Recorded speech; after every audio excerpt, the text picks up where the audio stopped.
cent per minute charge if you continue. You can hang up now to avoid the charge. Welcome and thank you for choosing freeconferencecall.com. You're helping people around the world communicate for free.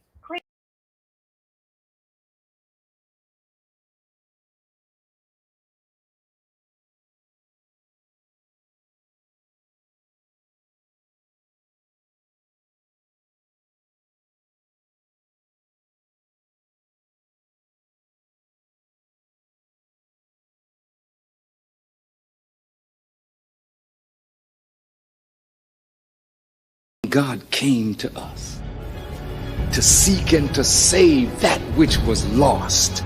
He raised a man from among us.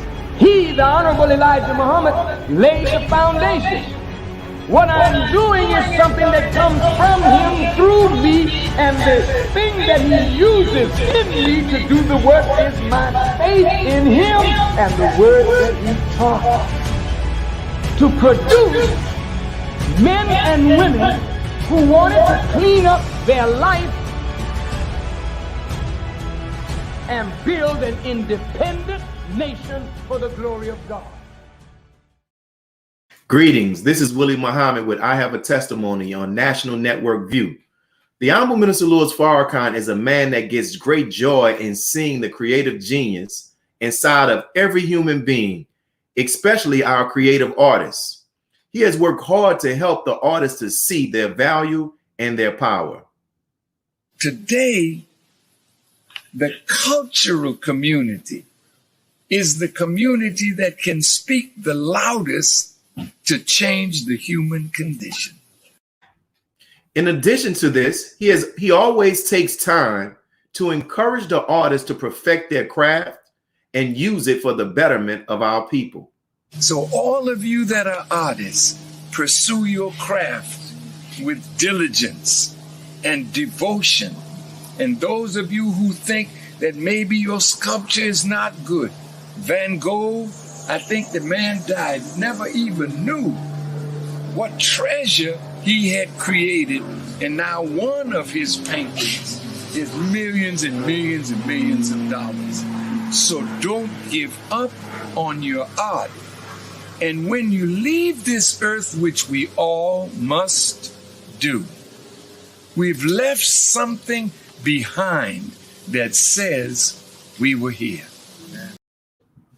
Today we have with us our brother Carey Muhammad, and we thank him for accepting our invitation.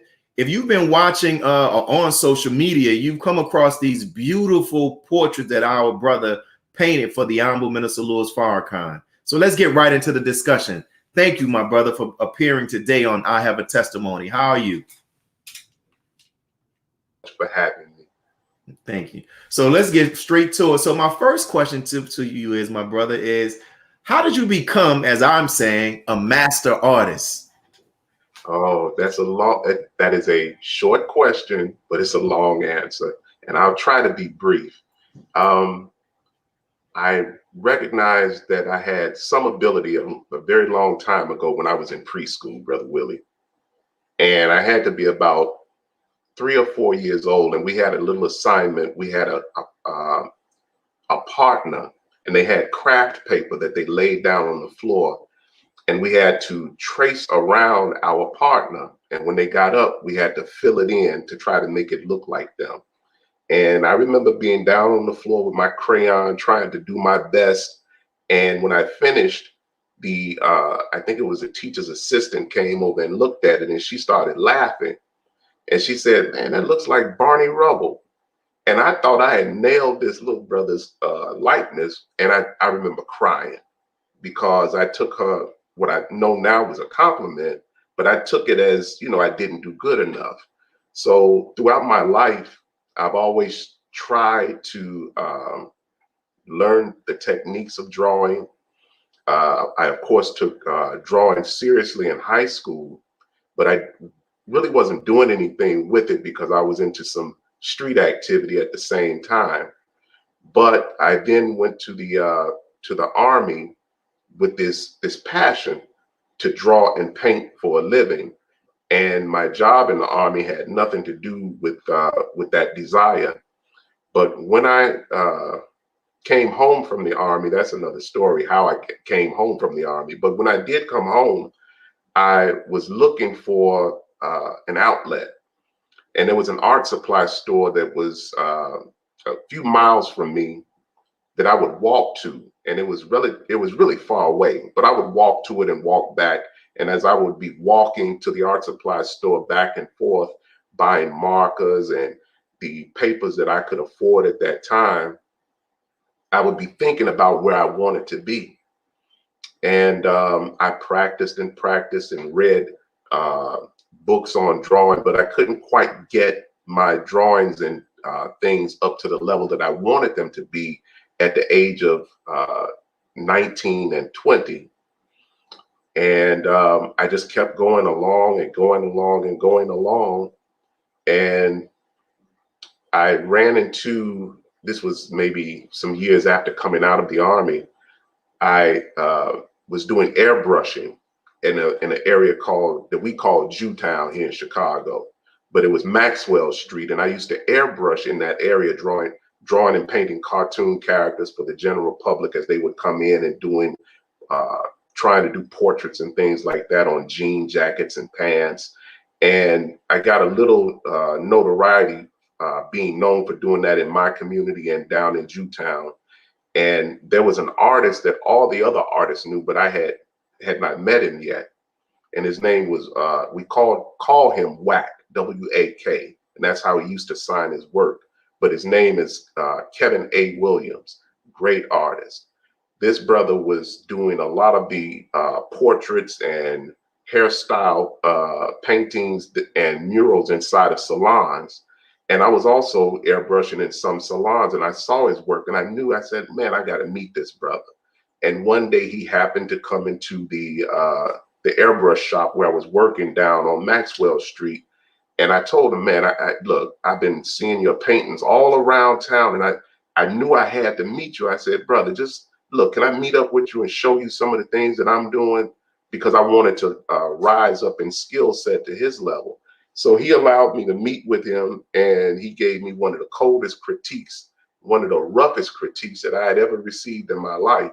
But I didn't let that stop me. So I asked him, I said, brother, can you show me how to make my work look like your work?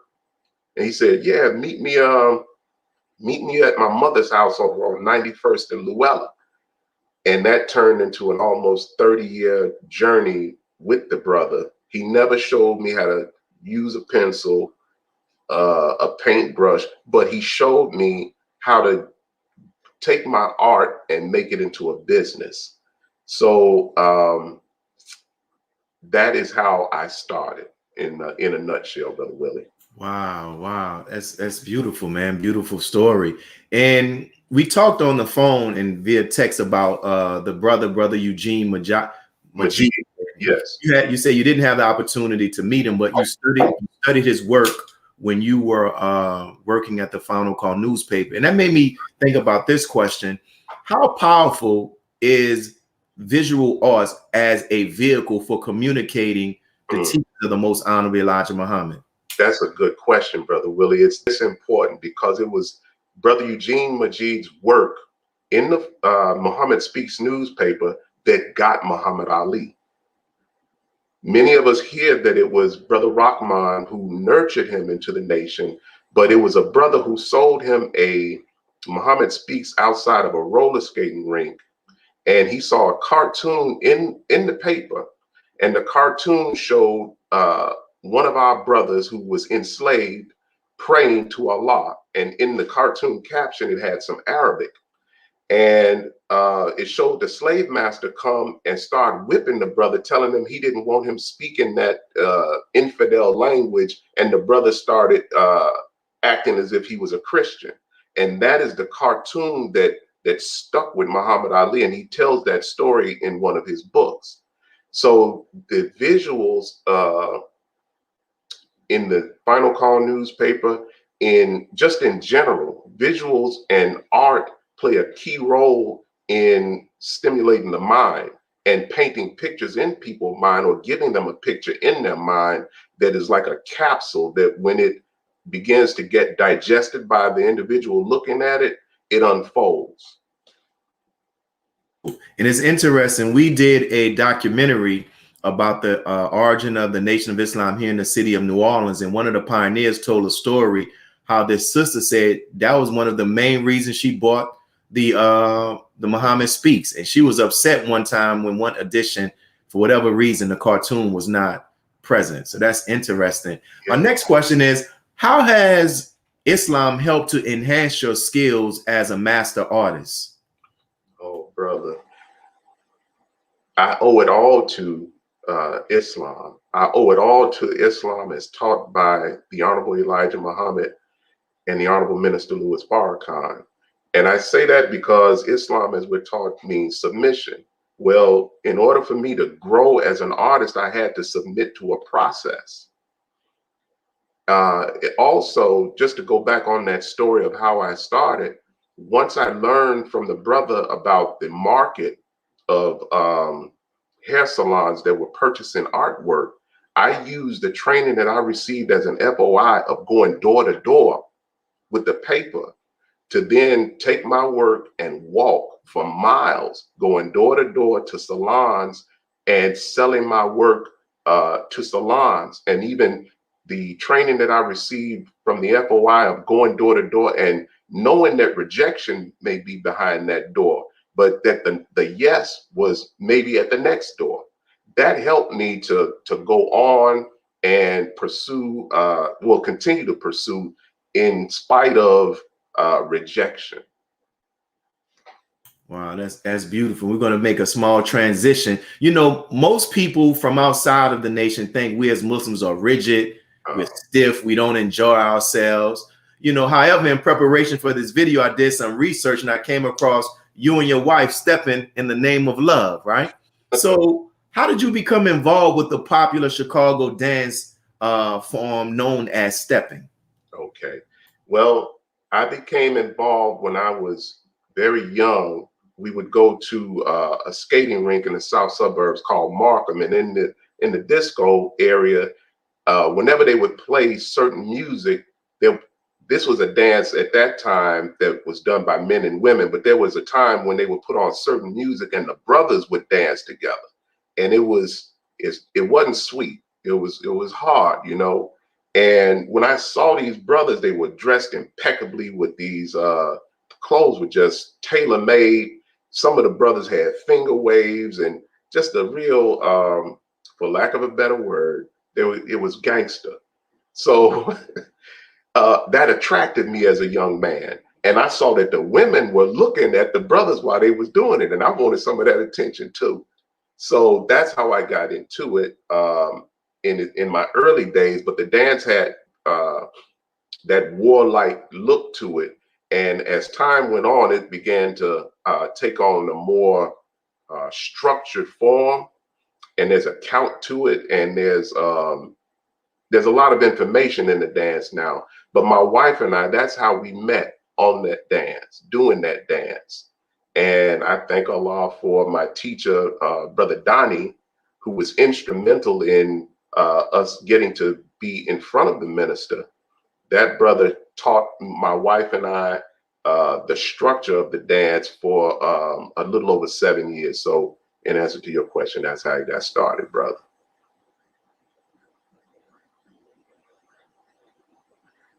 Might have to build my courage up and take a few of those lessons, man. So what we're about to do now, we've reached or approaching the 15-minute mark, and we want to go to our announcement. So I thank each and every one of you all for tuning into the National Network View. Let us pause for a brief moment for these announcements. Be a part of the force that powers truth in journalism. Your support helps us to highlight solutions for a brighter tomorrow.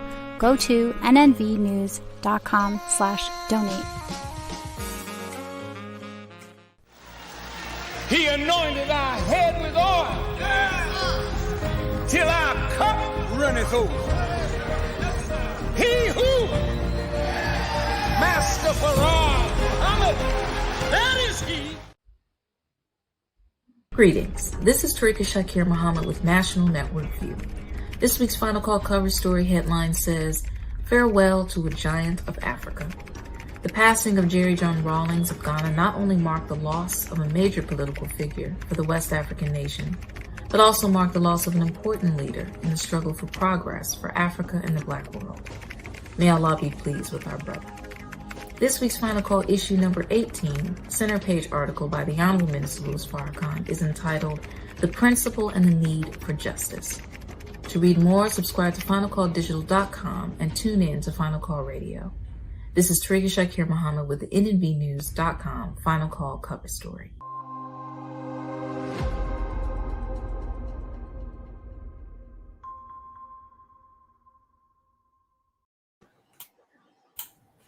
And we're back with I Have a Testimony on National Network View with our special guest, Brother Carey Muhammad, who talked to us about how he got involved with the visual arts and also how he met his wife learning the Chicago dance style stepping, right?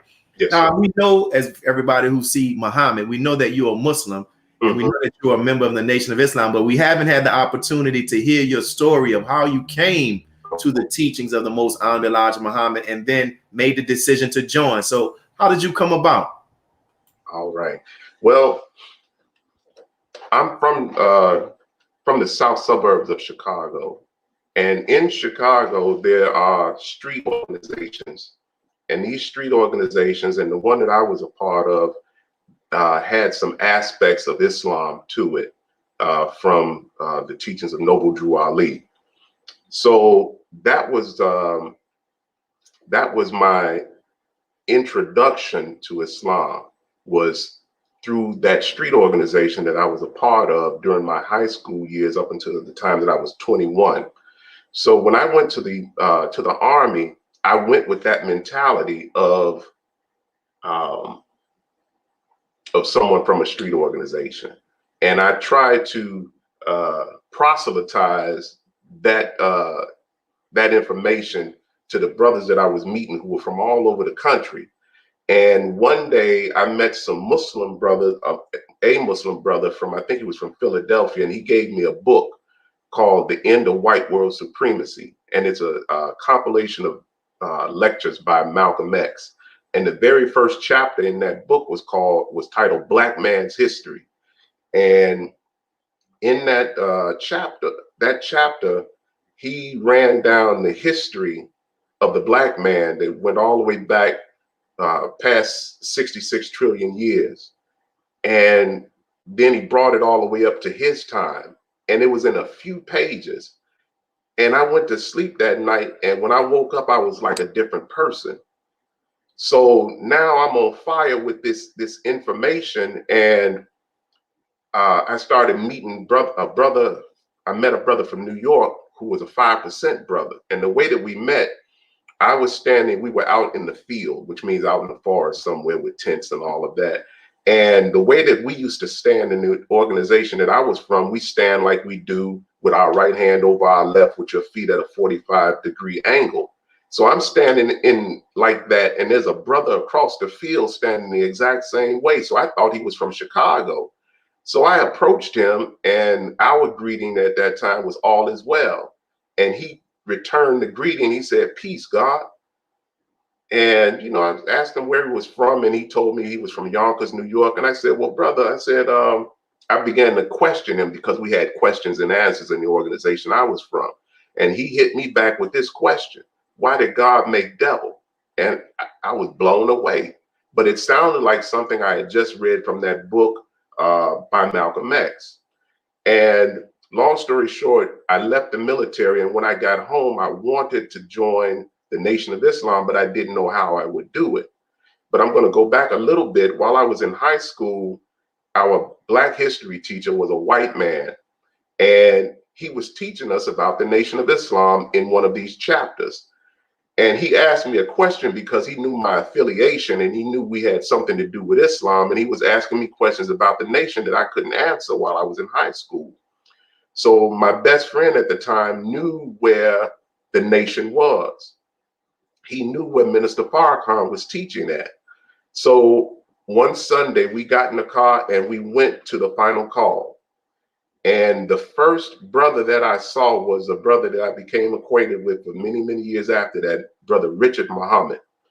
And a lot of the brothers from Chicago know which Richard I'm talking about, because this was back in 80, 85, I believe.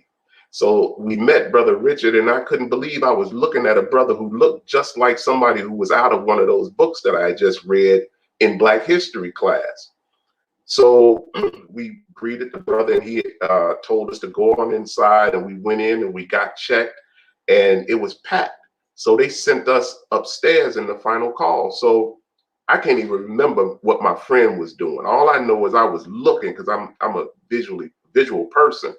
So I'm looking at these flags on the podium, and I'm looking at the minister from a distance. I'm looking down from the rostrum, and I'm watching him teach. And then I'm looking at the reaction of the sisters across the balcony, and they're like hanging down, looking at him. A picture fired off in my head from one of my Sunday school books. And I'm looking at the minister, and he's teaching and teaching. And the thought came to me. I was like, man, this man, he know what he know. I don't know what he's talking about at the moment, but he knows what he knows. He has a lot of confidence. So fast forward to me coming home from the Army and wanting to become a part of the nation. One day I came back home, and I moved back in with my foster mother, and someone knocked on the door to take one of my younger brothers to hear the minister. And his name, the brother who came to get my brother, was Minister Michael Muhammad. He was the youth minister at that time, and he was doing a lot of work with street organizations. So our demonstration, as we call it, or our people knew who Minister Michael was. But he was coming to the door. I didn't know him at that time, though, but he came to the door, knocked on the door to get my little brother, and I think I talked to him for a second. And after that, they were having meetings in the little community that I'm from, which is called Robbins, Illinois. And this is a place that the Honorable Elijah Muhammad talks about in the Theology of Time, where he spoke for 12 hours, and he said the people wouldn't let him leave. So one day I was walking down the street in Robbins, and I saw a group of FOI coming. It was Minister Michael, it was Minister Kareem Muhammad, it was Brother Rodney, who's now the minister in Philadelphia, and many other brothers. And when I saw them coming, I took off running the other way, because I knew if I stopped to talk to these brothers for any length of time, I would be with them. And I wasn't ready to do that yet. So maybe a month or two later, I went to the community center to hear what they were talking about. And it was, I think this was during February, because Minister Michael was teaching about Dr. King. And he was teaching so strong and so hard. By the time he asked if there was anybody who wanted to accept, I think I may have ran up there. And I began my process there in Robbins. And like I said, I was a member of a street organization. So when I finished my process, there were areas before that I was not welcome in that little bitty community. So they told me, he and Minister Michael and Brother Kareem at that time, who's now Minister Kareem, they told me, brother, you got to go over there to those projects and you got to go get your people. So there I was. They gave me a clipboard, a final call, and some samples of bags of fish back then, whiting fish. So now I'm in the very projects that I was not welcome in before, and I'm knocking on doors, introducing myself, not by that street name that I used to have, but as Brother Carey X at that time, and asking, I'm knocking on the doors, and these brothers are coming to the doors, not their mothers, but these are the brothers that were in opposition to me, and I was in opposition to them. So long story short, they knew that I was, after months and months and months, they didn't take me serious at first, but once their mothers became my customers for the paper and for the fish, and they saw that I was consistent and sincere, they let bygones be bygones. And long story short, that's how I came into the Nation of Islam. Wow, man. Beautiful, beautiful testimony. Beautiful testimony. We'll get to, now we'll transition to this. I would like you to Tell us about this great experience you had with the Honorable Minister Louis Farrakhan, and like how it came about that you were blessed to do these paintings in particular. Yes, sir. Well, first, this would not have happened if it were not for Brother Abdul Rasul, formerly known as Brother Fontaine Muhammad. Brother Abdul Rasul contacted me to paint a portrait of our Savior, Master Father Muhammad. And I accepted that assignment and was blessed to complete it. He called me, this was during the time of the loss of our brother Nipsey Hussle. So brother had called me right before this happened, and then he was sent out to Los Angeles. So I have a process that when someone commissions me to do a painting, first I do a sketch and I need the approval before I move on to the next step. Well, he's in Los Angeles handling that business, and it was a 911, so I wasn't hearing from him. So I went ahead and just did it the way that I felt it should be done. And my wife and I went to the final call maybe a month later after the commission to drop it off and unveil it. And he received it with great joy. And he then wanted to get it to the Honorable Minister Louis Farrakhan for his approval.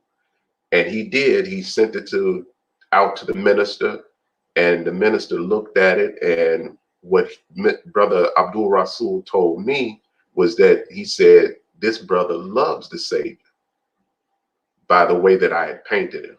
And I did take a lot of time because it's a simple image, very simple image.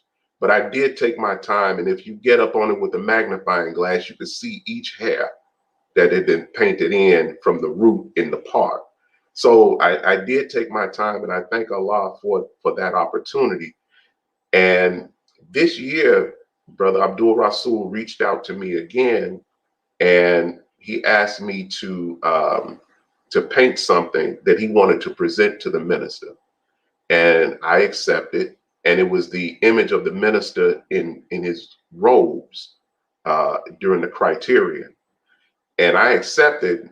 And when I got into the work of producing that piece, I noticed all the details that would have to go in it.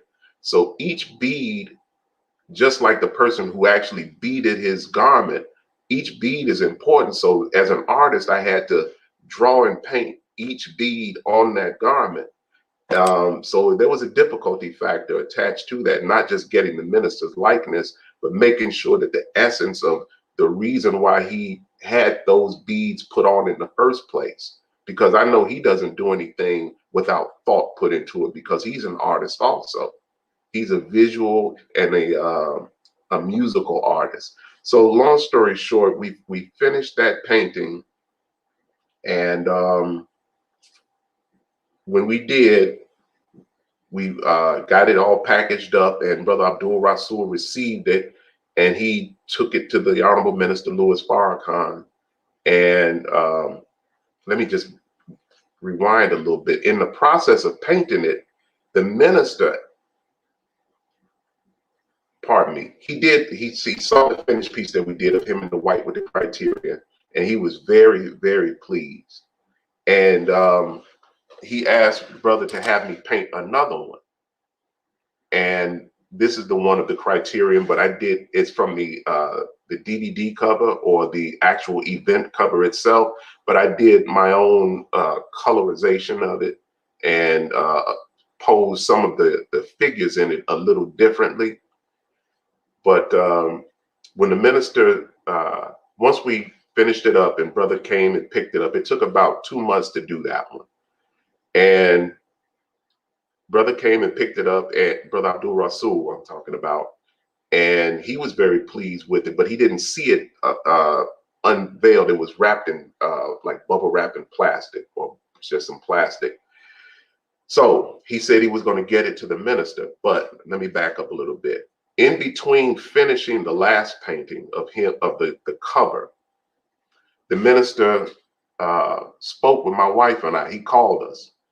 Brother Abdul Rasul was calling to ask brother. He said, brother, the minister wants to know when will you be done with the last painting? and I was about 3 weeks away from finishing. And he said, okay, good, because I'm going to be talking to the minister and I want to give him actual facts. So Brother Abdul Rasul and I hung up, and my wife and I, we were upstairs dancing. And this was like in the afternoon. So the phone rings and it's Brother Abdul Rasul. And he says, Brother Carey, I need you to hold on for a second. The Honorable Minister Louis Farrakhan wants to talk to you. And Brother Willie, I was standing at attention. I was shook. And the minister gets on the phone and he gives me the greetings, and I'm waving for my wife to come here, because I didn't have him on speaker at the time. So I put the minister on speaker, and she thought it was a lecture playing, but the minister was speaking it was low tone, very mild way of speaking. And he was saying how pleased he was with the work that I had done up until that point of him with the white on. And he said, the brother looked so good. He said, the brother looked like he could pop out the picture and start preaching again. And he spoke to us for about 20 minutes, Brother Willie. And the things that he was saying was just blowing my mind. And he asked me, he said, are you married, brother? And I said, yes, sir, Brother Minister, I'm married. And my wife, she was all excited. She was like, I'm here, Brother Minister. And he said, you must have a really peaceful home, because you couldn't have painted those pictures if your home wasn't peaceful. And she said, that's right, Brother Minister. I don't bother him while he working. So the minister then said, brother, your wife has suffered with you. And my wife bore witness very emphatically. So he said many, many good things that lifted me up, brother. And that's how we got to paint those pictures of the Honorable Minister Louis Farrakhan and the Savior. Wow. That's something, man. We're approaching our next break, but we're going to be back for some more of that testimony. Beautiful, man. What you shared is just beautiful, brother. Thank you. So we thank each and every one of you all for tuning in to National Network View. As always, we want to pause for another moment for these brief announcements, and we'll be back with our special guest, Brother Carey Muhammad. Be a part of the force that powers truth in journalism. Your support helps us to highlight solutions for a brighter tomorrow. Go to nnvnews.com/donate. National Network View was recently banned from the media platform YouTube.com. Within 12 hours, the NNV IT department quickly sprung into action with an independent service system to back nnvnews.com. The nation's news network is now streaming content 24 hours a day, 7 days a week. As we extend gratitude for the believers' financial support through donations, this media activism will not stop. Please continue to be a part of a force that powers truth in journalism. Your support helps to combat false media. Donate to NNV News. This is Clifton Muhammad with National Network View.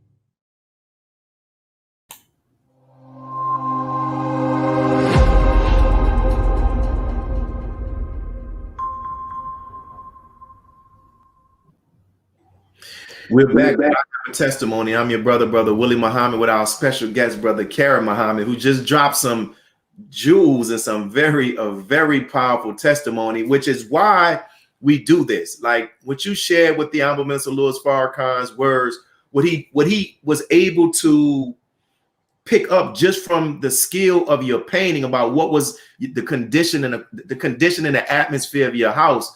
It shows that we're in the presence of a very special man. So I thank you all for sharing that. Look like you're about to share something else. Yeah, because as I'm talking about it, I'm remembering more. My wife, she usually helps me with this. But yeah, Brother Willie, I mean, that phone call was life-changing. It really was, because before all of this happened, you know, I know the minister's time among us is short. And I've been registered for 32 years, and I've never had a real a conversation with the Honorable Minister Louis Farrakhan. I've been blessed to give him the greetings, but I was wondering, I was, thinking to myself, man, will I ever have a chance to be like in his presence and it just be about me and him? And brother, then this happens. And I mean, it really has changed my life. So when he was on the phone with us and we were listening very attentively to what he was saying, but he did say, brother, he said this about himself and myself. He did say that he could tell that I loved him by the way that I had painted him. And to be, coming from the childhood, we all carry our childhood with us, but to come from being a foster child, someone who had been, for whatever reason, not able to be with his mother, that rejection stays with the person, and it has stayed with me for a long time. But to know that I got the minister's attention, and then to know that not only his attention, because his attention comes from, I believe, from the God and from his Christ, it just really has made me feel like that I matter, that as a person, as a believer, because I know there's many believers who may not have had the opportunity to actually meet the Honorable Minister Louis Farrakhan. But if it could happen for me in this short period, I pray that it can happen for many more after this. Beautiful, brother. And thank you for sharing that. And your words bring to my mind some words that the minister said in Atlanta when he spoke. Remember, somebody had brought up a picture of they drew of him, and I believe. And the minister said, he looked at it and he said what you said. He said, when you love me more, I'm paraphrasing, but he basically said that the image will look more like me. Yeah. So well, let me say this, Brother Willie, because there was a time back in 95, and this was during the minister's birthday celebration at the salon. Minister Michael, the brother who brought me in, and Minister Ishmael Muhammad had commissioned me to paint a portrait of the Honorable Minister Louis Farrakhan. And I did what I thought was my best, and I painted him with a sea of brothers behind him, with the Capitol building of Washington in the background. And when it came time to present that piece, we brought it up to where the minister was sitting, and we pulled the veil off of it, and he looked at it, and the people in the room clapped. And he really didn't, in just the way that I remember it, make a lot over the piece. He didn't say he liked it or disliked it, but he went to pointing at the window behind him in the salon, in the dining room. And he just kept saying, see the work. Like, don't, and then the way that I took it, this is just the way I took it. Don't concentrate on this, concentrate on the work, because that's who he is. So long story short, I'm saying that to say that, as you mentioned, the brother or the sister who may have presented that work and it wasn't up to par yet, I had a situation like that too, and that's the one that I'm recounting right now. Praise be to Allah, man. Listen, thank you, brother, for what you are sharing. The people who are watching it, they're loving it, saying that it's therapeutic to their soul, it's beautiful, they're loving the testimony. Now, how did it feel? Tell us about the whole experience when you and your wife went to the palace to actually unveil the images to the minister. Okay, so we were on 10, Brother Willie. We were excited. So we were told to be at the palace, I think at 12:30. We got there at 11:30, and we just sat outside, brother. And we met up with Brother Abdul Rasul, who brought the painting, because it's a large painting. It's a 48 by 48 canvas, so it's like a 51 by 51 with the frame on it. So Brother Abdul Rasul brought the painting in the van, and we brought it inside the palace, and there was a national laborers meeting going on at the moment, so we had to wait a little while. And as we were waiting, I mean, we were just, brother, I was very excited. I was nervous. I was nervous, brother. And when I get nervous, I get very quiet. So there were brothers in the waiting room with us who talked to me as I was waiting, and it helped a whole lot. So we were told to come on and make the presentation, and Brother Abdul Rasul was in the front holding the painting. I was in the back of the painting, and my wife was behind me. So we walked into the room, and there were the national laborers and the Honorable Minister Louis Farrakhan seated at the head of a table. And he motioned for us to come around to the other side next to him. So, and, you know, throughout my years in the nation, I've never tried to be near the minister, you know, because, you know, I think he can read me. And I've been practicing Islam. I ain't got it right. I just been practicing. So anyway, I try to stay away from the minister like that. So anyway, he motioned us over. So Brother Abdul Rasul was to his left, which was very close to him. The painting was between Brother Abdul Rasul and myself, and my wife was to my left. And, you know, again, my wife would have to help me with this, but the way I recall it, Brother Willie, is that the minister asked the laborers, he mentioned that I did the other paintings that are in the palace. And for me to have work living in the palace, brother, that's in the palace, just blows my mind to think about it. And he asked the laborers, had they seen the other works that I had done before we had unveiled the piece that we brought in? And some of them had said no. So he told them to go and look at it and then come back. And they came back, and, you know, they said, made some compliments and things. And the minister asked us to go ahead and unveil it. And we did. We pulled it off. And he looked at it and he smiled. And the laborers were looking, and some of them were giving compliments. And then he asked them, what do they think? And they all, you know, were not all, I'll just say the ones that I could see that I, you know, was between looking at the minister and them, they looked pleased. So the minister then asked them if they had any questions. So, you know, I wasn't prepared to be answering questions in his presence. I didn't want to have anything to say, because, you know, in my mind, I'm like, I don't know if you watched The Godfather, but I'm like Luca Brasi. It takes me a while to put my words together, so I need to write it out. So anyway, one of the sisters asked what medium did I work in, and I told her, you know, it's mixed. It's some gouache, acrylic, and ink. And the brother Saad, formerly Brother Burby, asked a question, and because he looked at some of the symbolism that I had put into it, and you know, I was very nervous, not because of Brother Saad, but because I'm talking in front of the minister. So I went to explaining why I did what I did, and the minister looked over at me, and, you know, I'm trying to hide behind the painting, and he looked over at me and he said, brother, I'm not going to call you a genius. He said, you're a God. And I just dropped my head, brother, because that blew me away, because I had never heard him say that about someone before. And I know that somebody who's from your hometown, Birdman, right? The minister was at his house for 3 days, and Birdman was blown away that the minister called him a genius.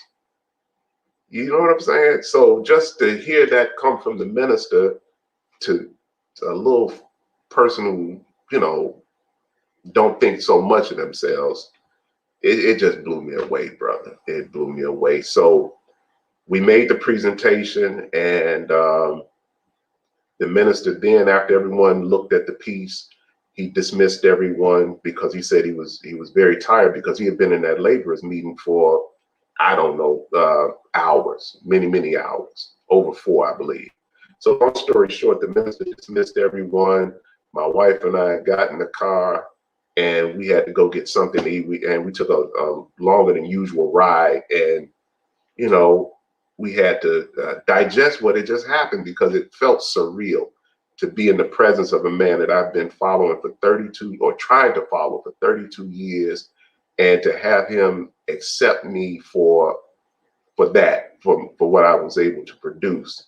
It just made me feel fulfilled, because when I was growing up as an artist, there was a brother who I had heard about, who was from my little hometown of Robbins.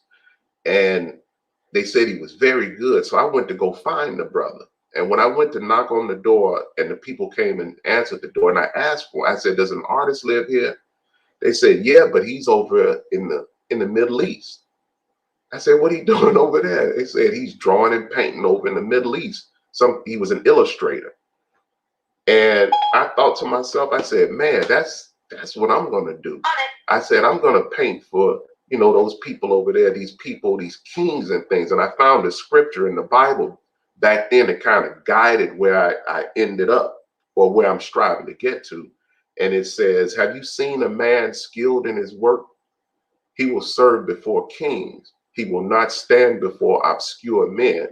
So my goal and aim has always been to try to paint people who, in their field, are giants. And Allah blessed me to paint for the Honorable Minister Louis Farrakhan. So, the old saying, aim for the stars, and if you fail, you might hit the moon. I reached a far planet platoon, brother, when I, was able to paint for the minister. So I'm very happy, brother, and elated. And my wife was blown away as well. And now she look at me with respect, Brother Willie. Listen, my brother, you did a fantastic job. When I saw them on Facebook, I was like, oh my goodness, do you see this? Because I have a younger daughter she's gifted in visual arts as well. And to me, it's a talent to be able to see something and you're able to capture it with your hands, not taking a picture. Right. That is hand and eye coordination, attention to detail, everything. And so as we have a few more minutes on the show, and I want to ask you this question I ask many people, because the title of the show is I Have a Testimony, and it's geared to allowing people who've had these interactions with the minister to share and testify of the greatness and the goodness that Allah has in him, right? So that we can free him in the minds of some people who've been ill-affected by the propaganda of this media and our enemies. So if you had the opportunity to stand before the world and testify of 3 qualities of the Honorable Minister Louis Farrakhan, what would those 3 qualities be, and why those 3 qualities would you choose? Okay, so his generosity would be 1. He's generous with the teachings that he has, and he's generous on a financial level. And I can bear witness to this personally, that when we received the call from the Honorable Minister Louis Farrakhan, he told me, he asked, how much did we charge for those pieces that we had done? And I think Brother Abdul Rasul answered, how much? And the minister said he wasn't pleased with what I was given, and that he would give me and my family something, because he said he didn't want me to be like those other artists who died and then their work sold for millions of dollars. He said he wanted to help me, and that he would give me something to help me and my family. Then he said, and when you come to deliver the other painting, I'm going to do that again. And his word is bond, brother. He did just that. And it was substantial, those 2 love offerings that he gave to me and my family. So he's very generous, and he doesn't talk about a lot of what he does for the believers. And I had heard things about how he had taken care of the believers' families and put children of the believers and other people from just Black people in general through college. He's very, very generous. And the way he shares the word is the way he shares in his wealth. So that's one characteristic. He's wise. All of us who are members in the nation can bear witness to his wisdom. Let me see. One other characteristic, his love, because he could not have done that for me and my family if he didn't have some love for us. And he couldn't do what he's been doing for these many, many decades if he didn't have the love. He does have love, and he demonstrates his love. And when I was in the streets as a young boy, they used to, this group of called the Disciples back in the day, used to have a saying called "Show Your Love," and a person would have to stand up in front of everybody, the people they considered even the opposition, and throw up what they was about, and have to take the consequences behind that. So the minister does that. He shows his love. He's not shy in showing his love. He's giving his life for us. And those are the three characteristics that I would say. I hope I said three. Yeah, you said three, and you expressed them in a very beautiful way. And I will say this: I had the opportunity of being at the table with the Honorable Minister Louis Farrakhan once, and he talked about how, you know, the charity, and others were saying about how the minister gives and people, he don't talk about it. Yeah. And I was with him in Los Angeles. He forgot that he had given families impacted by Hurricane Katrina over $50,000. Right. You add up the total of the check. So I'm happy that you shared that, because people need to know that this man is, like you said, not only he's a giver with the word, but he's also a giver even with the charities. Right. So people were asking, how can they, if people who are interested, who want to utilize your services or want to follow you and find you on social media, how could they do so? Well, you can go to my website, and the website is theartist.careymuhammad.com. And if you want to honor someone in your family with a portrait, if your organization wants to honor a founder or a member, if you want to celebrate a milestone or achievement and would like to do that with portraiture, you can reach me on my website, theartist.careymuhammad.com. Are you on Instagram or anything? I know you're on Facebook as Carey Muhammad. Yeah, I am on Instagram. I think it's Art by Carey Muhammad. So I have a shallow Instagram footprint there.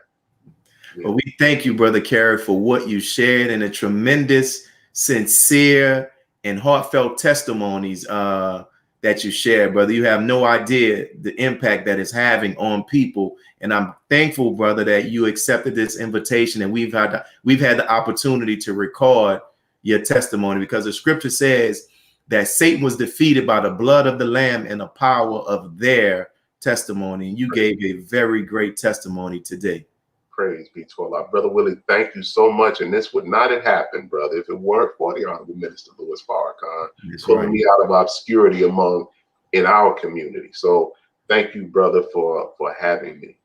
Praise be to Allah. And we thank all of those who have tuned in, and we're now going to transition to our closing announcements, as we always do. Dear brothers and sisters, we want to encourage you to help us in our effort to pay off our mosque mortgage.